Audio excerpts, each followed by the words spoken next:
5 ક નીચેના દાખલા ગણો 3 માંથી ગમે તે 2।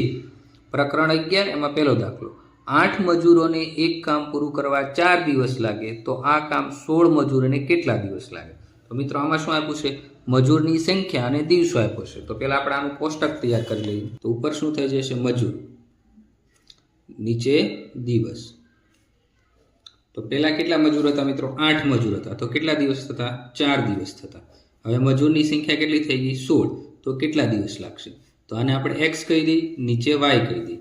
તો આ x1 x2 નીચે y1 y2। તો હવે આપણે કેટલા મજૂર જોઈએ એ માટે આપણે સૂત્ર વાપરશું। હવે મિત્રો અહીંયા જો 8 દિવસ 8 મજૂર હતા તો 4 દિવસ લાગતા। હવે 16 મજૂર હશે તો દિવસો ઘટી જશે। તો આ કેવું પ્રમાણ છે, વ્યસ્ત પ્રમાણ। તો આપણે લખી દઈએ વ્યસ્ત પ્રમાણ છે। તો શું થશે, x1 y1 બરાબર x2 y2। હવે x1 ની કિંમત તમને કેટલી આપી છે, 8। તો અહીંયા 8 કરી દઈએ। y1 ની કિંમત કેટલી આપી, 4 બરાબર x2 ની કિંમત 16 અને y2 એમ। તો શું થશે, હવે y2 ગુણાકારમાં હશે, y2 સાથે 16 ગુણાકારમાં, એ ક્યાં જશે, નીચે ભાગાકારમાં, બરાબર y2। તો હવે થશે ચોકે ચોકે 16। તો 4 4 કટ થઈ ગયા। 8 ની જગ્યાએ 4 દુ 8, તો 4 4 કટ થઈ ગયા। આન્સર કેટલો આવ્યો આપણો, 2। y2 બરાબર 2 દિવસ। તો આપણે લખશું 16 મજૂર કામ કરે તો કામ 2 દિવસમાં પૂરું થશે, 2 દિવસમાં પૂરું થશે। ત્યાર પછી બીજો દાખલો 80 કિમી પ્રતિ કલાકની ઝડપે જતી મોટર કારને 560 કિમી અંતર કાપવાનું છે। જો હવે મોટર કાર 70 કિમી પ્રતિ કલાકની ઝડપી દોડાવે તો તેટલું જ અંતર કાપતા કેટલો સમય લાગે। તો આમ આપણે સમય શોધવાનો છે। તો હવે આપણે શું કરશું, બીજો દાખલામાં તો ઝડપનું સૂત્ર લખી, ઝડપ બરાબર શું થશે, અંતર છેદમાં શું થશે, સમય। હવે આપણે સમય શોધવાનું, તો સમયમાં શું થઈ જશે, સમય ઉપર આવી જશે, ઝડપ નીચે આવી જશે, અંતર છેદમાં શું થઈ જશે, ઝડપ। તો પહેલી આપણે અંતર તો કેટલું આપ્યું છે, બંનેમાં 560 કિમી કોમન આવશે, 560 કિમી। હવે પહેલામાં ઝડપ કેટલી આપી છે, 80। તો 80 લખી દઈએ, 0 0 કટ થઈ ગયા। 8 સત્તા કેટલા થઈ જશે, 56। તો 8 8 કટ થઈ ગયા। તો સમય કેટલો થયો, 7 કલાક। કેટલો સમય લાગ્યો, 7 કલાક। હવે બીજું શું છે મિત્રો, જો અંતર આપણે એની જ રાખવાનું, ઝડપ કેટલી કરી દેવાની છે, 70 કરી દેવાની છે। તો આપણે પાછું આપણે લખશું સમય બરાબર શું થશે, અંતર છેદમાં ઝડપ। અંતર તો આપણે સરખું જ રાખવાનું છે, કેટલું છે, 560 કિમી। ઝડપ કેટલી કરી દેવાની છે, 70। તો 0 0 કટ થઈ ગયા। આની જગ્યાએ શું લખશો, 7 8 56। તો 7 7 કટ થઈ ગયા। તો કેટલો કલાક લાગશે, 8 કલાક લાગશે। તો ઝડપ ઘટાડી દીધી તો સમયમાં શું થઈ જશે, વધારો થઈ જશે। તો આપણે શું લખશું, ઝડપ 70 કિમી પ્રતિ કલાક કરવામાં આવે તો 560 કિમી અંતર કાપતા 8 કલાક, કેટલો સમય લાગશે, 8 કલાક લાગશે। ત્યાર પછી ત્રીજો પ્રશ્ન છે, એક રોડ બનાવવામાં 39 મશીન કામે લગાડાય તો 12 દિવસમાં કામ પૂરું થાય છે। જો 52 મશીન લગાડવામાં આવે તો આ કામ કેટલા દિવસમાં પૂરું થશે। તો મિત્રો 39 મશીન છે તો 12 દિવસ લાગે। હવે મશીનની સંખ્યા વધારશો તો દિવસ ઘટી જશે। તો આ શું થયું, વધારો ઘટાડો થયો એટલે કેવું થયું, વ્યસ્ત પ્રમાણ। તો આપણે પહેલા આનું કોષ્ટક બનાવી દઈએ ફટાફટ। તો ઉપર શું લખશું આપણે, મશીનની સંખ્યા, નીચે શું લખી દઈશું આપણે, દિવસ।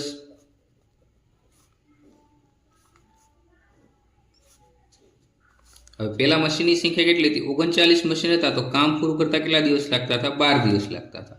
હવે મશીનની સંખ્યા 52 કરવામાં આવે તો કેટલા દિવસ લાગે આપણે શોધવાનું।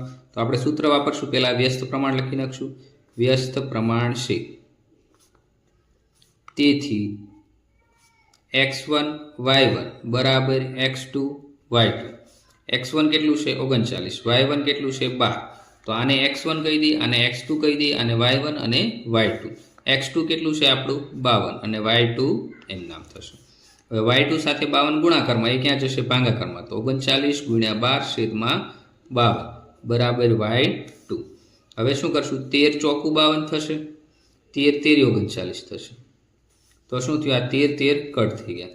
12 ની જગ્યાએ 4 તેરી 12, તો 4 4 કટ થઈ ગયા. વધ્યું શું? 3 ગુણ્યા 3 બરાબર y2. તો કેટલા દિવસ થશે?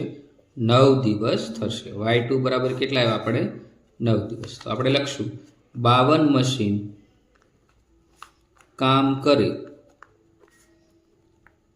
તો કામ 9 દિવસમાં પૂરું થશે. 9 દિવસમાં પૂરું થશે. ત્યાર પછી ક્વેશ્ચન નંબર 4. સાયકલના પૈડામાં 8 સળિયા હોય તો ક્રમિક સળિયા વચ્ચેનો ખૂણો 45 ડિગ્રી હોય છે. જો 12 સળિયા હોય તો બે ક્રમિક સળિયા વચ્ચેનો ખૂણો કેટલો? તો આ સળિયા એટલે શું છે? ટાયરમાં જે આરા આવે છે સાયકલના પૈડામાં એને આપણે શું કહી દઈશું? સળિયા. તો આપણે શું લખશું અહીંયા? સળિયાની સંખ્યા છેદમાં શું આવશે? ખૂણો. હવે સળિયાની સંખ્યા કેટલી છે? પહેલા 8 સળિયા હતા તો ખૂણો કેટલો થતો? 45 ડિગ્રી. હવે સળિયાની સંખ્યા 12 કરીએ તો કેટલો ખૂણો એ આપણે શોધવાનું છે. તો આપણે x1 y1 x1 x2 y1 y2 થઈ ગયું. હવે આ વ્યસ્ત પ્રમાણ છે. વ્યસ્ત પ્રમાણ છે. હવે વ્યસ્ત પ્રમાણ છે કેમ ખબર પડે? જો 8 આરા હતા તો 45 નો ખૂણો થાય. હવે આરા વધારી દઈશું તો આપણે આ રીતે કરી દઈએ. હવે જો મિત્રો અહીંયા પહેલાં આપણે 8 આરા છે.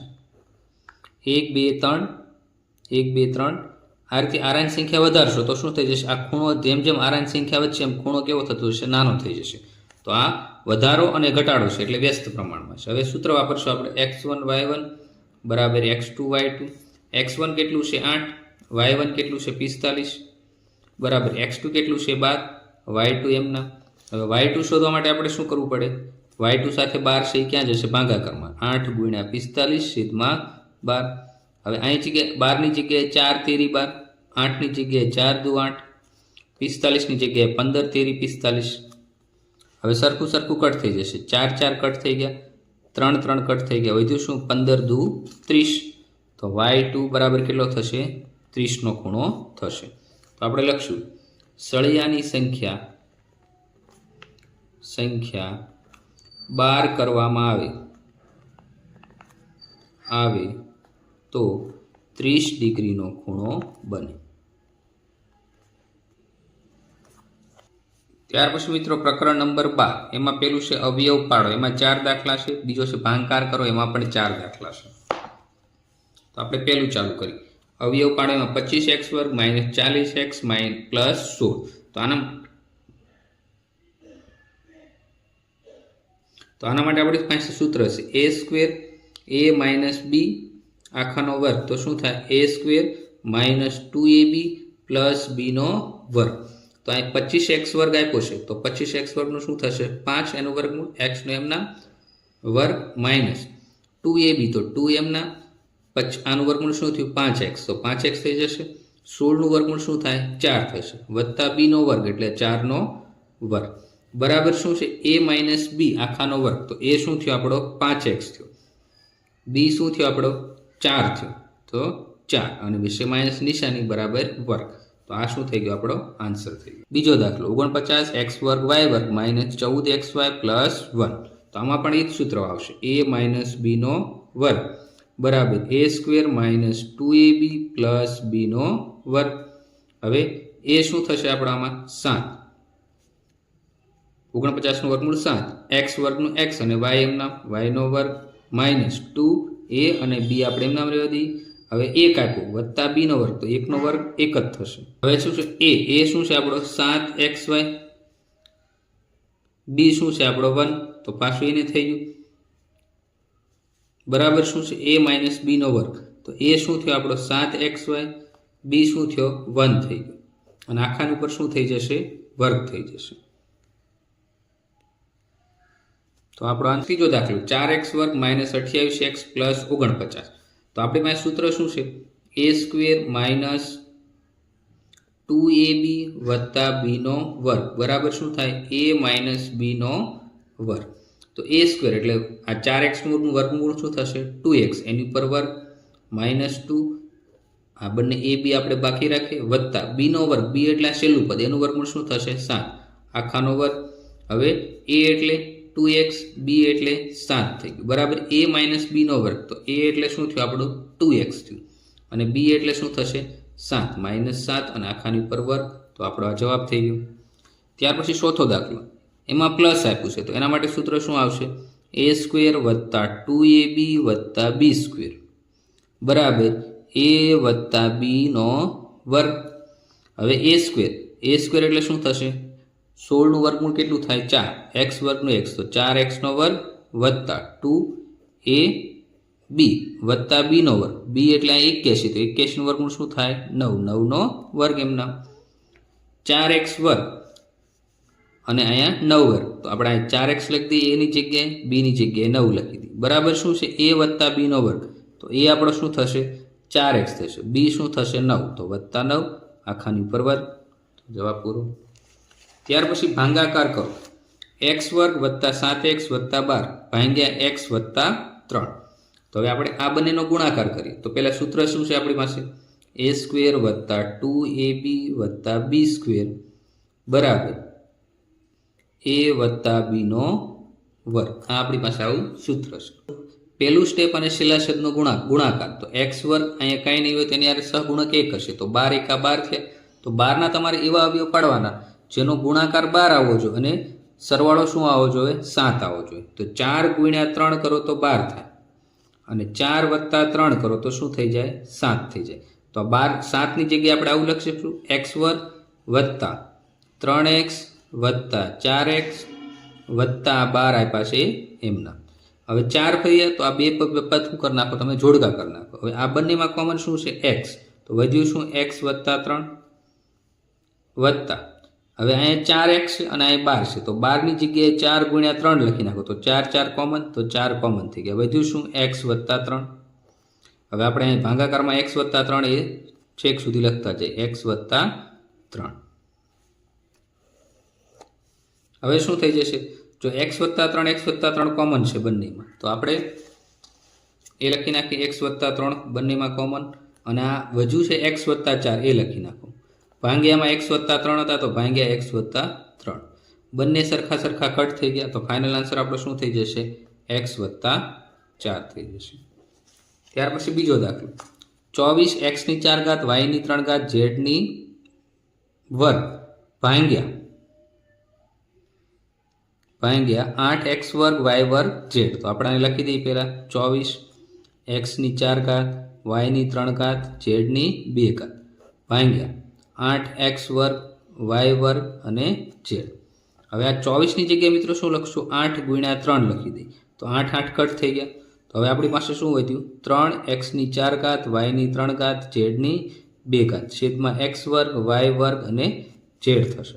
હવે જો આધાર સરખા અને ભાંગાકાર હોય તો ઘાતની બાદબાકી થાય, તો 3 એમના x ની 4 ઘાત ભાંગ્યા 2 ઘાત છે તો એ માઇનસ થઈ ગયું, ગુણ્યા y ની 3 ઘાત ભાગાકારમાં 2 ઘાત એટલે એ માઇનસ થઈ જશે, ગુણ્યા z ની 2 ઘાત નીચે 1 ઘાત એ માઇનસ થઈ જશે.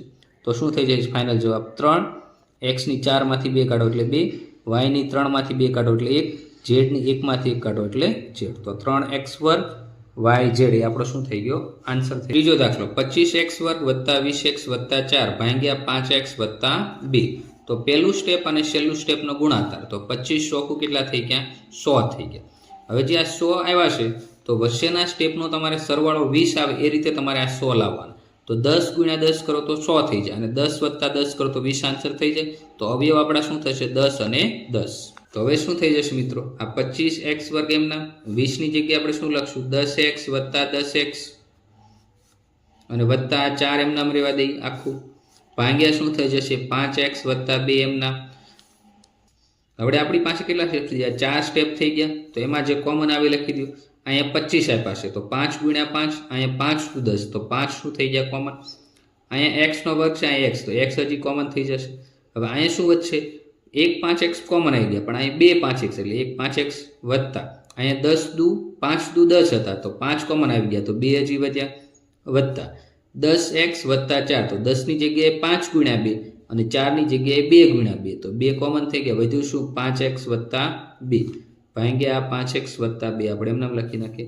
હવે 5x વત્તા 2 5x વત્તા 2 કોમન, તો 5x વત્તા 2 કોમન થઈ ગયા, વધ્યું શું અહીંયા હજી 5x + 2 વધ્યું, ભાગ્યા તો નીચે લખી દી 5x + 2.